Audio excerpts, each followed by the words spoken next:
ጌታ ያለው ይሁነኝ ማለትም ተማርኩኝ ጌታ ያለው ይሁነኝ ማለትም ተማርኩኝ እኔስ በአባቴ በቤቱ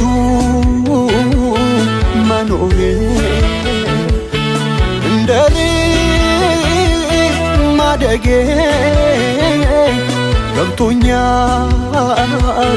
ጥቅሜ አንዳንዴ ለምኜው እንኳን ባይሰጠኝ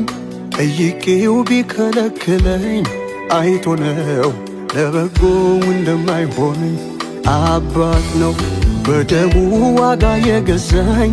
ልጁ ነኝ የሚራራልኝ አልልም ይሄኛው ለምን ቀረብኝ እሱ ለኔ ያረገው